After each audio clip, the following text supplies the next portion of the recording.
Assalamualaikum warahmatullahi wabarakatuh.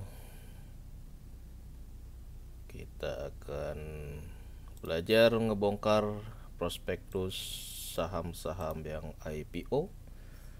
Kali ini kita akan belajar ngebaca prospektus dari Mitra Pack yang akan kita unboxing IPO-nya di periode bulan Februari ini.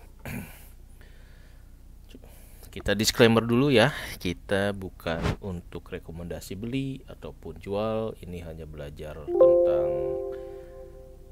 bagaimana belajar beli saham atau belajar investasi saham yang lagi mau go public, apa yang harus dilihat.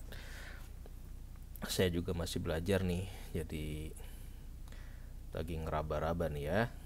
Sebetulnya prospektus itu apa sih isinya? Terus kenapa harus kita baca? Itu. Oke, kita unboxing. Ini nama perusahaannya adalah Mitra Pack, kodenya PTMP. Nah, target belajar beli saham IPO di bulan Februari saya incer ada 2 perusahaan mungkin yang akan jadi target ngebedah prospektusnya, saham PTMP dan geothermal petrokimia geothermal. Ini sahamnya menarik nih, menarik dalam arti bukan perusahaan yang kaleng-kaleng ya.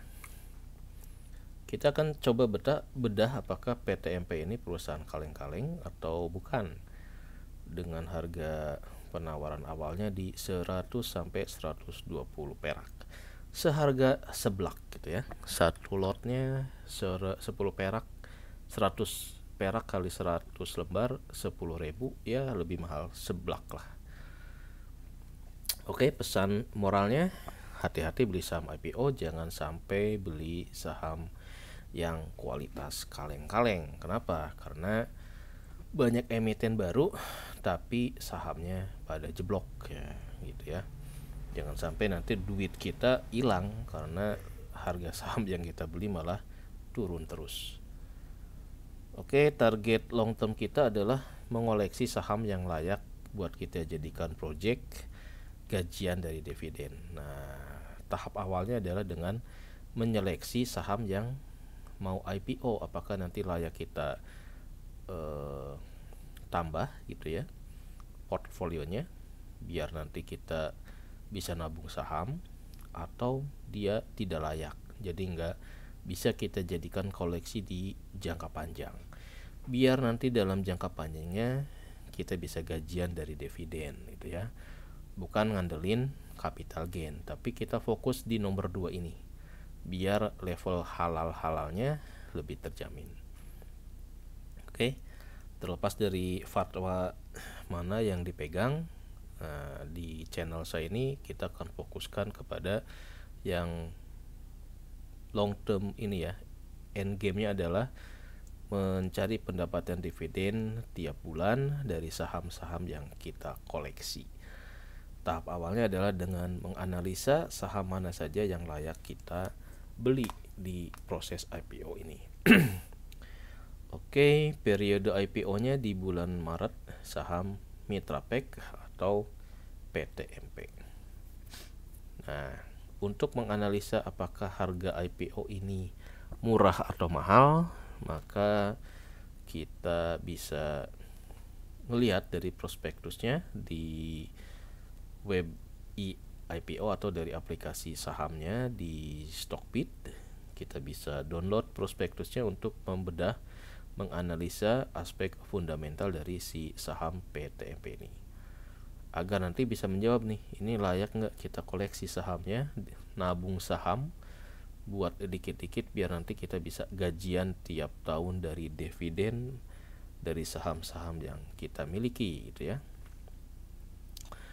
Nah, ini pesan moral, pesan sponsor, jangan sampai kita beli saham IPO yang justru merampok duit kita gitu ya. Hindari beli saham IPO yang merampok duit retail gitu. Kenapa? Karena dari 200 emiten yang IPO sekarang harganya nih malah turun, bukan naik. harganya di bawah 100 bahkan ke 50 perak ya. Ini yang harus kita cermati nih ya. Karena perusahaan yang go public itu harusnya adalah perusahaan yang ya punya prospek besar, perusahaan besar yang memiliki usahanya skala nasional, bukan usaha pinggir jalan gitu ya. Kasihan nanti duit orang yang di pelosok sana, karena sekarang udah serba digital, investasi digital, siapapun bisa siapapun bisa beli saham di HP-nya gitu ya,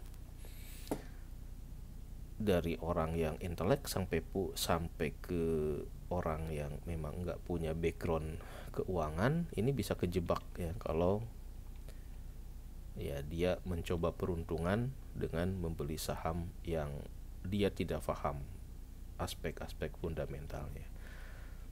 IPO dilihat sebagai ajang mencari dana tanpa mempedulikan nasib para investor publik. Nah ya bener ya, pasar modal ini tempat orang nyari duit, baik di jalan benar ataupun jalan yang tidak benar.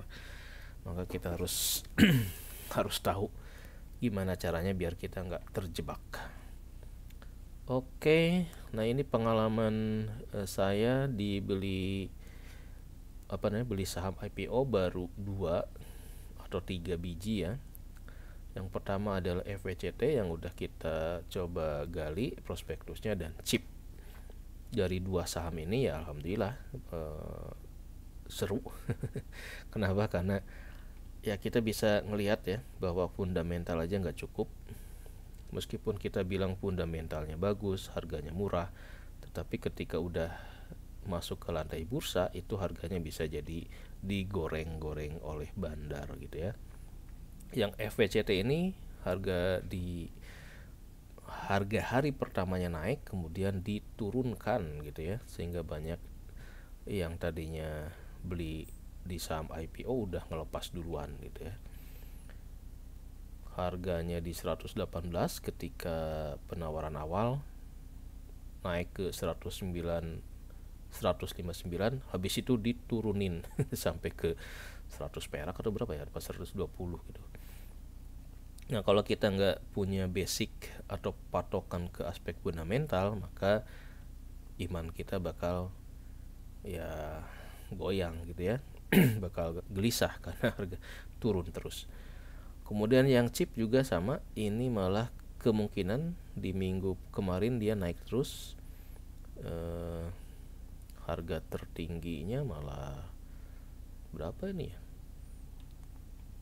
harganya 193 ya, saya jual di 193 nih, sekarang mungkin udah di 200 kali. Nah apakah di minggu besok akan naik terus ya, itu yang jadi perhatian, perbandingan dari CIP dan FWCT. Oke, ini pesan moralnya nih, jangan sampai kita kaget bahwa yang fundamentalnya bagus pun bisa jadi digoreng gitu ya. Ini saham FWCT ini oversubscribe-nya sampai 340 kali, tapi lihat harganya dia dibikin nyungsep gitu ya, dibikin apa istilahnya ARB lah gitu, sampai turun di 112 di bawah harga perdana yang 118. Nah kalau kita nggak berpedoman ke aspek fundamental ya bakal kejebak ya, kita bakal ya cepet-cepet ngejual di sini di bawah harga IPO kita, jadinya rugi. Nah yang jadi masalah kalau rugi terus ya kapan investasi kita bisa balik gitu. Ini juga menarik. Kita harus mengkomparasi saham-saham yang IPO di awal tahun ini biar kita ngerti fenomena dari pergerakan si harga saham tersebut ya, dan kita bisa bandingkan nih, kalau fundamental antar saham itu bagus tapi kok pergerakan harganya nggak linear gitu ya, ada yang satu trennya turun, ada yang naik turun gitu. Nah ini kenapa kita harus benar-benar menggali fundamental dari perusahaan yang akan kita beli biar nanti layak menjadi proyek gajian dividen. Oke, ini pesan sponsor lagi, jangan sampai beli saham bodong. Caranya ya banyak baca, banyak mikir, dan jangan tergoda oleh isu-isu yang tidak bisa dipertanggungjawabkan. Juga harus kita kenali nih ya, buat teman-teman yang mulai tertarik ataupun sudah sudah berada di dunia pasar modal, hati-hati, harus tetap diingat bahwa kiri kanan kita nih predator yang lebih sadis ya, yang siap menerkam kita sebagai investor ala kadarnya, investor culun gitu ya. Kenali medan perang, maka kita akan selamat. Kenali musuhmu. Nah, kalau kita nggak kenal musuh ya wassalam deh ya, ditembak kiri kanan, salah beli saham ataupun salah ngambil respon atas kondisi harga yang naik turun. Oke, ini adalah roadmap kita ya untuk project gajian dari dividen. Maka kita harus menyeleksi saham mana saja yang harus kita jadikan project nabung saham ya, dengan fokus kepada saham-saham yang berlabel syariah gitu ya, yang kondisi keuangannya memenuhi aspek sebagai saham syariah. Jadi kita akan fokus di nomor 2 untuk meraih ke sini ya.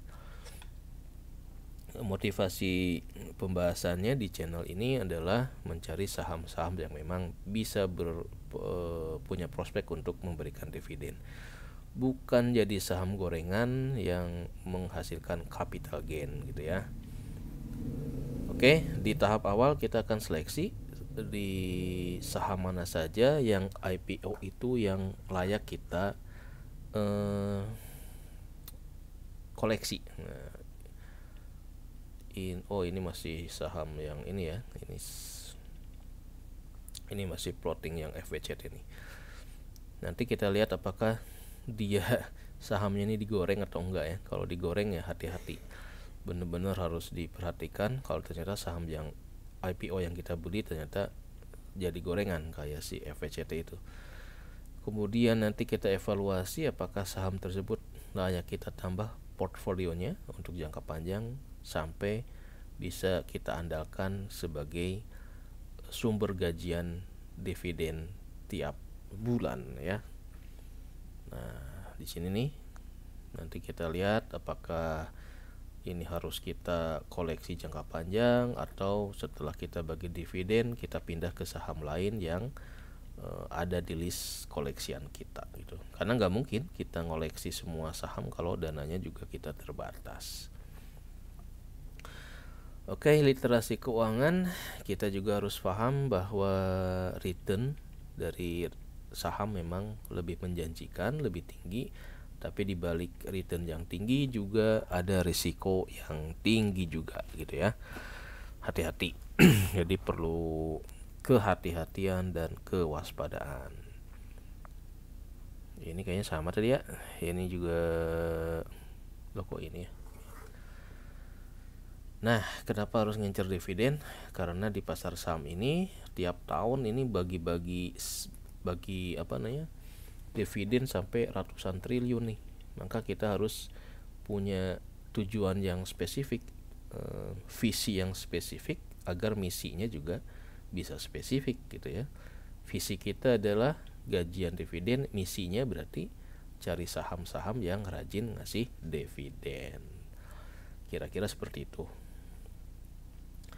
Oke, kita bahas si PTMP atau Mitrapek. Ini akan go public dengan penjamin emisinya si NH Korindo. Jadi Mitrapek ini adalah perusahaan yang bergerak di bidang perdagangan.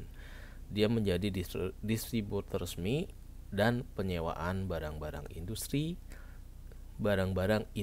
pengemasan ya, termasuk suku cadangnya, service, ada coding, marking, labeling, product inspection system, dan lain-lain ya. Jadi ini perusahaan yang basicnya adalah di packaging gitu ya, packing barang-barang. pengemasan produk gitu. Nah, untuk struktur kepemilikan ini sebetulnya kalau kita lihat dari prospektusnya bahwa ini perusahaan keluarga ya. Kalau kita lihat nih, ada Mitra Pack yang akan go public ini. Mitra Pack dia mayoritas dimiliki oleh PT Kencana Usaha, sisanya oleh individu yang bernama Edward Kusuma, Cindy Kusuma, Jessica Kusuma. Ini semuanya Kusuma nih. Kusuma semua.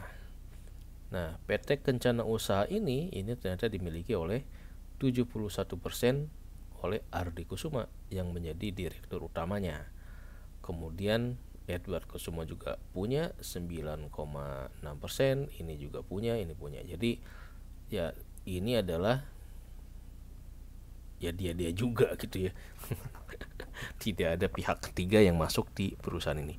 Jadi benar-benar ini perusahaan keluarga nih ya. Jadi ini juga jadi catatan plus minusnya kita beli perusahaan yang basisnya keluarga itu apa ya. Ya namanya perusahaan keluarga, kalau ada nggak ada pihak keluar yang jadi penyeimbang, ini agak susah nih ya. Kalau semuanya beritikat tidak baik, wassalam deh ya, investasi kita bakal ke laut gitu. Kemudian Mitra Pack ini punya anak perusahaan Masterprint. Dia menguasai 99% di Masterprint, tapi 1% punya si Ardi Kusuma juga gitu ya. Jadi ini penguasa perusahaan dan anak perusahaan dari 3 perusahaan ini dikuasai oleh 4 orang ini. Nah, ini harus menjadi catatan tersendiri bahwa saham yang akan kita miliki manajemennya berasal dari lingkungan kekeluargaan ini. Oke, IPO-nya akan menawarkan 8 juta lot atau 800 juta lembar saham. Periodenya udah lewat, book buildingnya di rentang harga 100 sampai 120. Nah, ini dia ya. Penawaran umum 800 juta lembar, harganya maksimal 120. Rencana penggunaan data untuk modal kerja perusahaan. Penggunaannya untuk modal kerja, tapi nanti kalau ada perubahan misalkan ya, dia buat bayar utang dan segala macam ya bisa aja. Namanya juga buat menjaring duit orang. Janji-janji di awal mungkin buat nambah modal kerja, tapi dalam perjalanan nanti kalau dana IPO-nya itu buat bayar utang, ya gampang aja, mereka tinggal lapor ke pihak otoritas bursa, ya cuma sebatas itu aja sih. nggak ada larangan gitu ya, selama semuanya transparan dilaporkan. Jadi bisa saja nanti dana IPO dari 96 miliar ini buat bayar utang, malah bagus ya, biar beban perusahaannya ya sebagian jadi lebih hilang gitu, suka-suka yang punya. Struktur pemodalan ini juga tadi ya udah kita bahas bahwa di awal perusahaan ini ada pendiriannya ada 3 orang, tapi di endingnya nih Ardi Kusuma ini yang beranak pinak yang menguasai mayoritas struktur perusahaan. Nah, Kencana, Cindy, Edward, dan nanti setelah IPO di 25% yang ditawarkan kepada masyarakat dengan jumlah nominalnya 20 miliar ya, sebanyak maksimal 800 juta lembar. Ini struktur permodalan setelah IPO. Jadi Kencana Usaha ini masih satu keluarga dengan ini semua. Jadi 75% masih dimiliki oleh keluarga Kusuma, 25-nya oleh masyarakat itu. Nah, yang paling penting karena ini project gajian dividen, berarti kita harus lihat nih saham yang kita beli ini langsung bagi dividen nggak. Nah, ini ternyata dia langsung bagi dividen ya. Begitu kita beli, kita akan langsung dapat Pembagian dividen maksimal 20% dari laba bersih perseroan. Ini yang harus kita perhatiin nih, jangan sampai kita beli saham IPO nggak taunya nggak ada bagi-bagi dividen, jadi nggak ada bonusnya gitu. Faktor risiko standar aja ya, ini sama lah ya, persaingan usaha. Ini karena perusahaannya adalah importir barang-barang mesin pengemasan, jadi ya kalau ada kompetitor yang mengimpor mesin yang lebih canggih, berarti barang-barang mesin yang udah dia beli bisa nggak dilirik konsumen gitu.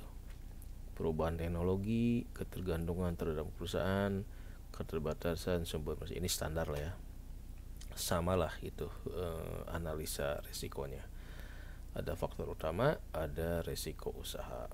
Risiko umum, fluktuasi nilai tukar mata uang. Ini karena impor, berarti kalau dolarnya naik turun, sementara dia jual mesinnya di dalam rupiah. Kalau dolar naik, harga jual naik, ya bisa nggak laku gitu ya. Nah, ini dia kegiatan utama perseroan: mendatangkan atau mengimpor barang-barangnya berupa mesin dan consumable dari berbagai prinsipal. Oke, kemudian juga dia menyediakan jasa pemasangan, servis, purna jual, penyediaan suku cadang, serta pelayanan tertentu lainnya untuk mesin-mesin yang dijual oleh perusahaan. Jadi maintenance dan sebagainya juga menjadi satu lini revenue stream dari si perusahaan ini. Nah, pertanyaannya ada kenapa nih saya tertarik untuk beli saham IPO-nya si PTMP ini.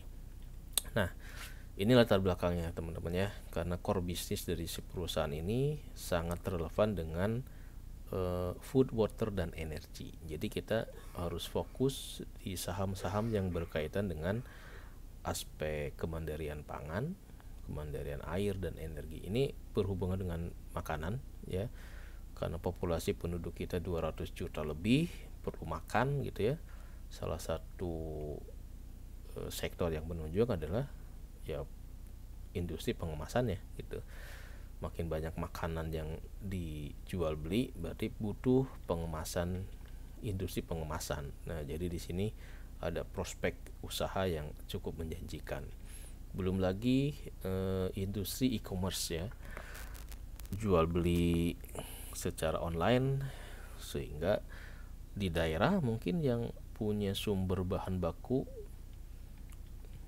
untuk produk-produk makanan ya, daging misalkan, daging sapi di Indonesia Timur, atau nelayan yang sumber ikannya banyak. Nah, kalau mau dijual ke Jawa, ke Jakarta kan perlu packaging yang awet ya, yang menjamin bahwa si produk itu tetap segar. Nah, di situ tuh core bisnis perusahaan dan prospek usahanya bisa relevan. Nah, seperti ini ya. Jadi lini bisnis dari penjualan barang-barang perseroan dapat diaplikasikan untuk berbagai macam wadah dan tempat. Jadi dikategorikan bisa untuk skala industri, skala rumahan gitu ya, atau di bidang-bidang farmasi, obat, dan segala macamnya. Produk perseroan dapat diaplikasikan untuk kemasan yang fleksibel, wadah berbasis karton, karbon cair. Contohnya adalah produk cair atau padat seperti susu, yogurt, telur, es krim, keju, atau olahan mentega. Nah, ini sangat relevan dengan potensi negara kita yang memang basis agronya, agroindustri ataupun pertanian banyak ya. Jadi kemasan yang bagus yang bisa menjaga produk itu tetap awet, nah tentu bakal banyak dilirik oleh produsen-produsen itu. Air mineral gitu ya, kemudian farmasi juga dia bisa masuk juga, dari karton juga untuk makanan laut, daging, unggas, beku. Ini cukup luas bidang yang bisa menggunakan produk yang dijual oleh si Mitra Pack ini. Oke, ini tadi ya yang cair, makanan, minuman, bidang-bidangnya bisa masuk dari sisi industri seperti ini. Ini juga sama nih. Nah, ini terutama nih untuk negara kita kaya dengan potensinya ya, sebenarnya ada produk makanan laut yang masih terbentang luas untuk diolah ya, daging unggas beku, daging olahan. Ini juga menjadi peluang nih, buah-buah, sayuran beku ya. Kalau ditunjang oleh pengemasan yang bagus, tentu ya bisa membuat orang nggak kelaparan lah gitu ya. Tinggal dicocok-cocokin aja peluang bisnis dengan core bisnis si industri ini. Waduh, ini masih punyanya chip nih ya, Cosmartcard. Dari sisi neraca kita lihat nih, total asetnya 126 dan utangnya 49. Oke, sebentar ya. Oke, balik lagi ke sini, PTMP. Jadi kalau dari sisi neraca posisinya cukup oke. Hutangnya lebih rendah dibanding total asetnya. Kita lihat di sini penjualan juga trennya meningkat dari 2019 sampai 2001 di 28 miliar naik ke 32 miliar, kemudian sampai November ini 41 miliar ya. Dari sisi laba juga kita lihat labanya 2001 5 miliar, tapi di November ini naik jadi 16 miliar. Dan nanti kita eksplorasi lagi apakah 16 miliar ini real dari penjualannya atau cuma karena ada adjustment secara pembukuan saja. Oke, dari sisi arus kas kita lihat ini positif, tetapi di 2002 ini malah negatif ya. Ini aneh kan, labanya naik tapi arus kasnya malah negatif. Yang bagus kan kalau labanya naik, arus kasnya juga naik, ini malah turun gitu. Nah, ini jadi catatan tersendiri ya buat teman-teman yang mau menganalisa fundamental. Jangan kegirangan dulu nih kalau ternyata laba naik tapi kasnya nggak ada. Nanti nggak bisa bagi-bagi dividen gitu, kasnya ngutang lagi. Oke, ini penjelasan tentang arus kas. Untuk dari sisi aktivitas operasi, dia turun.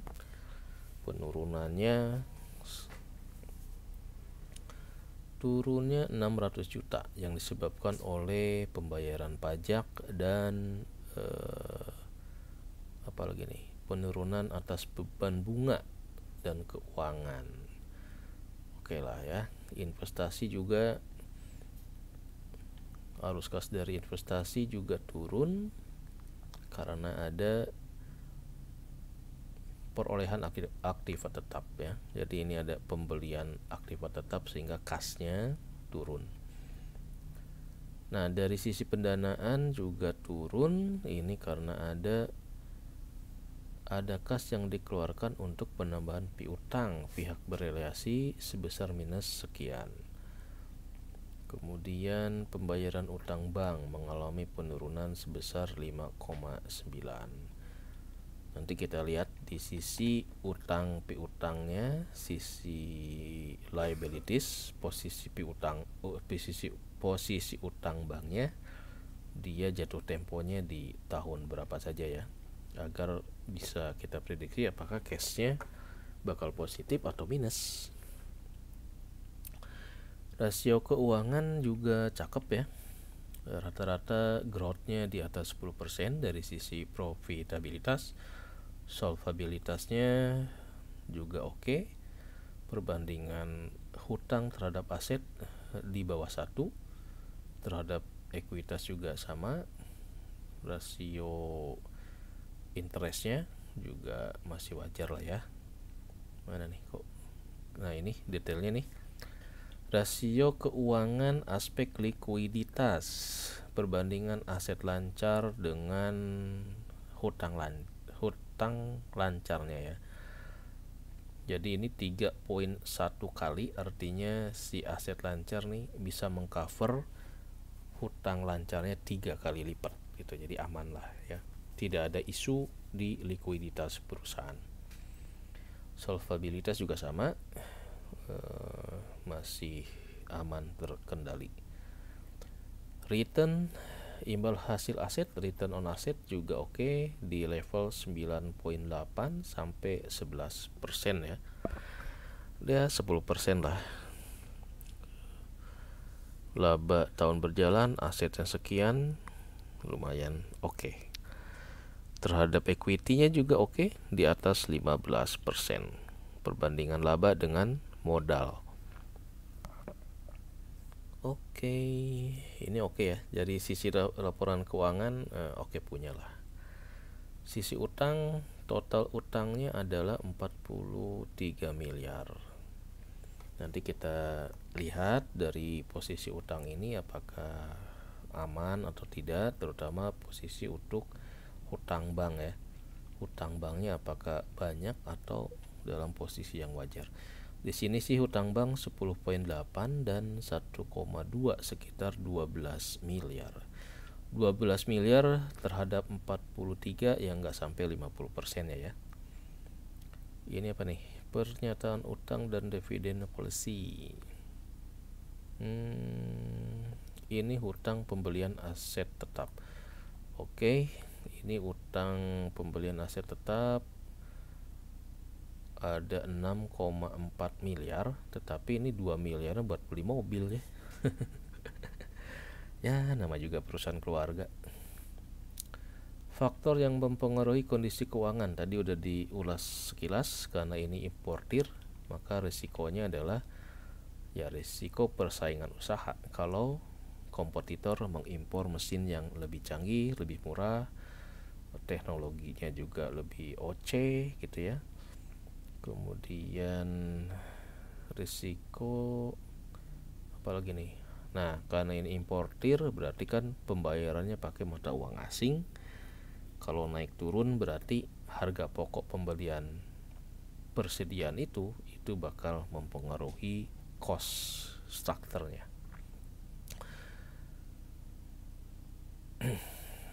Oke, nah ini dari sini ya, fluktuasi kurs mata uang asing yang bakal mempengaruhi kepada harga pokok pembelian persediaan.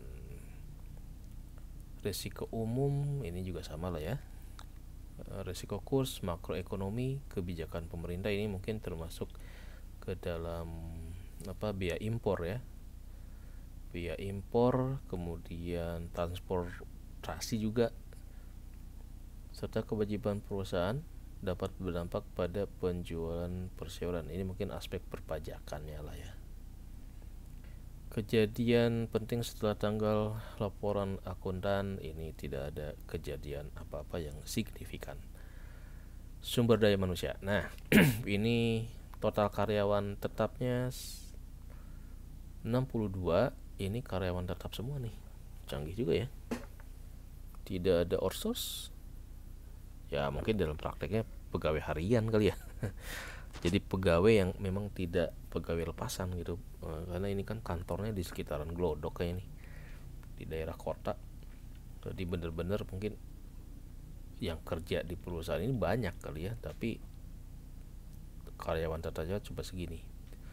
Tidak ada outsourcing, jadi tidak ada ikatan kerja bener-bener buruh harian mungkin yang mensupport si Mitra Pack ini. Dari 2020 81 turun menjadi 62. Ini enggak terlalu signifikan lah ya. Karena dia memang perusahaan jasa dagang. Yang penting nih dilihat nih dari pegawai yang turunnya adalah di sisi sini nih, S1-nya ya. wajar nih mungkin pindah ke perusahaan yang lain ya. Untuk yang di bawahnya nih masih sama nih ya, D1 nya tetap, ini S2 nya juga tetap, jadi tidak ada isu dari sisi karyawan. Untuk sisi neraca, total asetnya 115, di mana 88,3 itu adalah aset lancar. Oke, kita lihat dari sisi cash dan piutang. Cashnya sekitar 5,5 ya.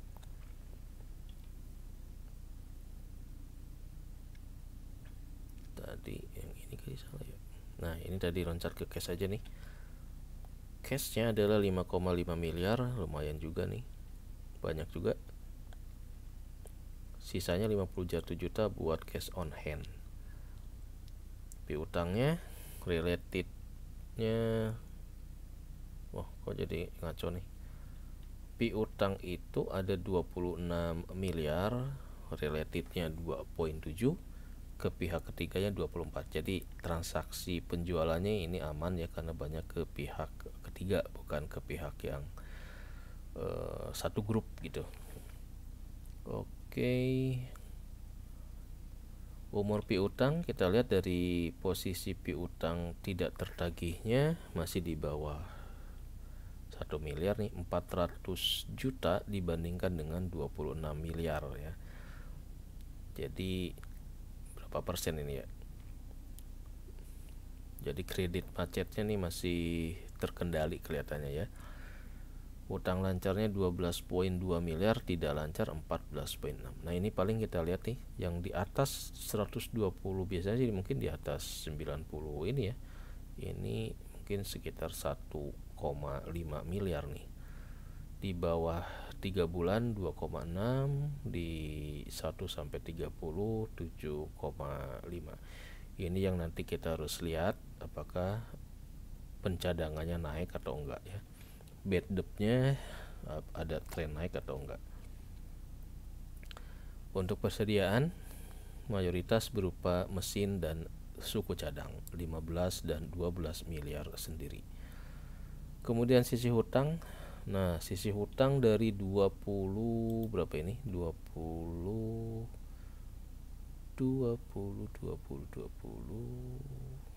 nah, 28 ya. Dari 43,6, non banknya adalah 31, hutang banknya 12 miliar. Hutang bank ini yang nanti kita harus perhatikan bagaimana bunganya ya. Kok loncat-loncat. Hutang bank yang 12 miliar ini terdiri dari yang udah jatuh tempo dalam 1 tahun 10,8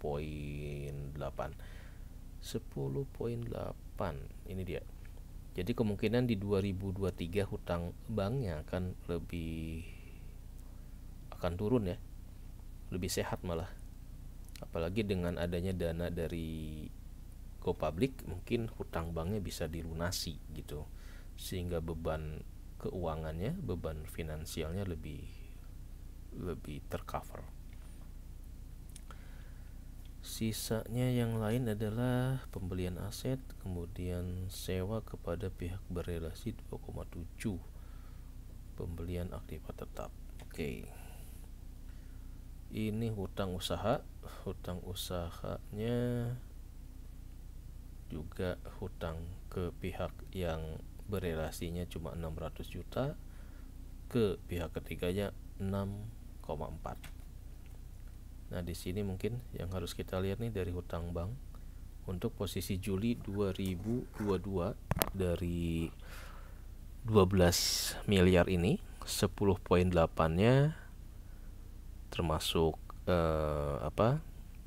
jangka pendek gitu ya, sementara yang di atas setahun 1,2. Nah, ini nih jatuh tempo 2003 10,8, di atas 2003 1,2. Jadi nanti cash flow-nya kemungkinan di 2023 ini ada pembayaran buat hutang bank sebesar 10 miliar. Sisi ekuitas, nah sisi ekuitas ini ada kenaikan di 2022 sebesar 56 miliar ya. Ini karena ada, ini dia, ada tambahan modal di setor di mana si perusahaan ini melakukan kombinasi bisnis ya dengan Mitra Pack. Melakukan transaksi kombinasi bisnis entitas sepengendali di mana PT Mitra Pack mengakuisisi Masterprint dengan nilai akuisisi sebesar 26,7, di mana nilai buku Masterprint saat akuisisi 31,9.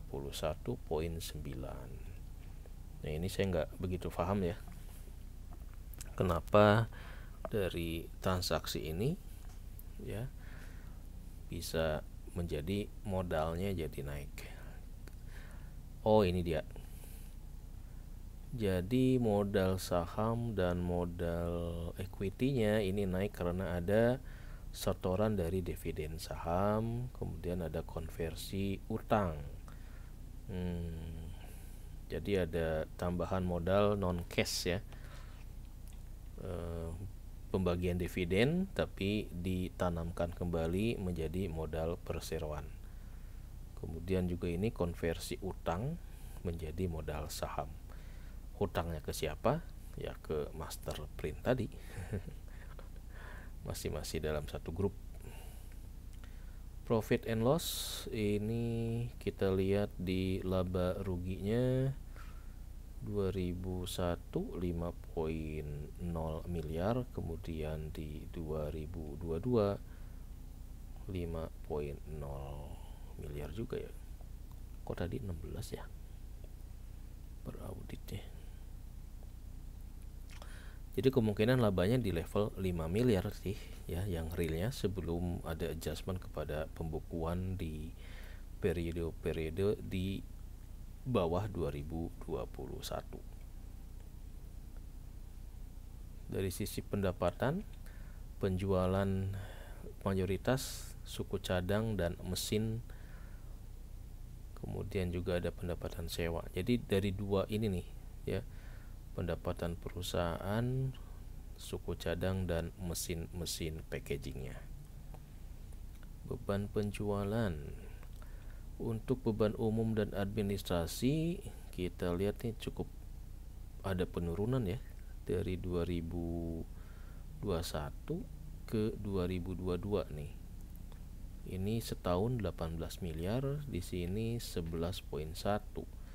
Mudah-mudahan ini lebih efisien dari sisi pengelolaan biayanya ya, karena di 2019 sampai 2001 ini perjalanan dinas dan maintenance lumayan tinggi nih. Kalau yang lain sih ya standar-standar nih ya. Penyusutan aktiva tetap ini lebih turun, gaji tunjangan juga turun ya. Karena ini baru 7 bulan ya. Komparasi 7 bulanan ini stabil lah. Oke, pendapatan lain-lain ini ada kenaikan di catatan penurunan nilai piutang. Pendapatan lain-lain juga turun sehingga selisih kurs juga turun. Ini rugi kurs berarti nih. Rugi kurs. Kenapa rugi kurs? Keuntungan dan kerugian kurs. Berarti dia beli kursnya lebih tinggi dibanding posisi Juli ya. Oke, ini ada pihak yang berelasi. Jadi pihak-pihak related partinya seperti ini, ada Masterprint, Ardi Kusuma, yang belakang-belakang Kusuma. Jadi ini transaksinya kebanyakan dikendalikan oleh satu keluarga Kusuma. Nah, dari hitung-hitungan angka yang ada di prospektus itu ya, kalau kita asumsikan nilai buku dari angka-angka sampai Juli ternyata seperti ini teman-teman ya. Untuk 2001 price book value-nya sekitar 4,7 kali, Kemudian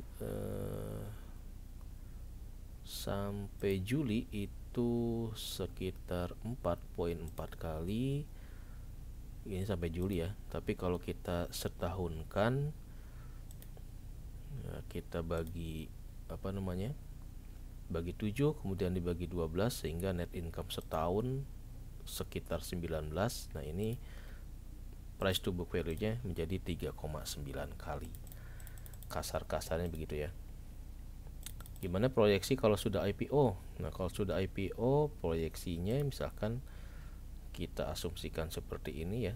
Total dari di 2003, katakanlah penjualannya naik cuma 3%, sehingga labanya di 13 miliar. Tapi ini harus dikoreksi lagi nih ya.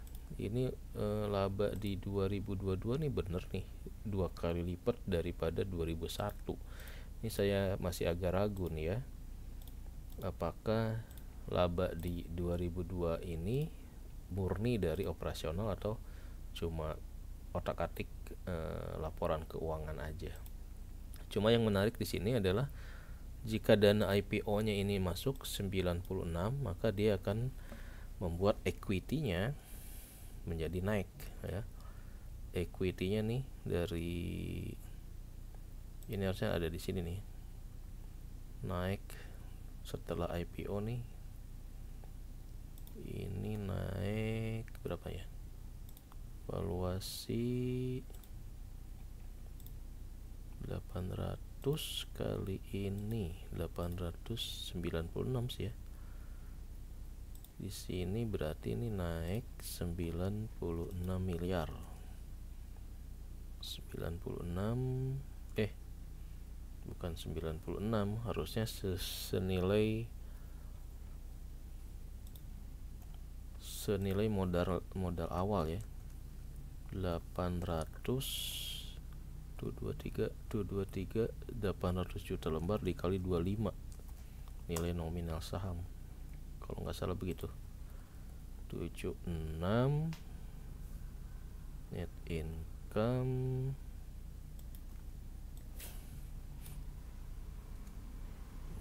Oke, kita utak-atik bentar. Oke, sehingga nanti equity-nya nih lebih masuk akal nih, 169 ya. Oke, kira-kira kayak gini ya. Kita balik lagi ke sini. Jadi 3,3 ya price book value-nya. Kalau nanti proyeksi di 2003 dengan harga sahamnya 120, harga IPO, price to book value-nya ya di level 2,2 gitu lah. Jadi range-nya seperti itu. Nah, 3,9 sampai 2,2. Oke, jadi kira-kira valuasi price book value-nya akan di kisaran 2 sampai 3,9 kali. Kalau dari oret-oret kasar gitu ya. Apakah ini murah atau mahal, silahkan dikomparasi, dieksplorasi sendiri. Ini bukan rekomendasi untuk beli atau jual, tapi untuk belajar mengeksplorasi satu penawaran saham yang akan go public. Ini masih perlu kita eksplorasi lagi ya, apakah proyeksi di 2003-nya itu masuk akal atau enggak, karena kita lihat net income di posisi 2002 ini masih ada yang masih tanda tanya sih. Masih ada tanda tanya. Kenapa? Karena dikomparasi dengan 2001 itu net income-nya cuma 5 miliar ya. Apakah benar-benar bakal naik di 2002 ini menjadi di atas 10 miliar tadi ya? Apakah itu murni dari dari operasional perusahaan, atau nah ini nih dari 5 miliar di 2012 ini posisi 7 bulan menjadi 11,4 miliar. Nah, ini harus dicek lagi Kalau dilihat dari laba sebelum pajak ini kan 12 ke 12 ke 13 ya. Dia ada sumbangan dari mana nih? Sumbangan dapat. Oh, ini dia. Dampak penyesuaian pro forma 10 ke 13. Oke. Ini apa ya? Ini saya kurang paham nih. Dampak penyesuaian pro forma.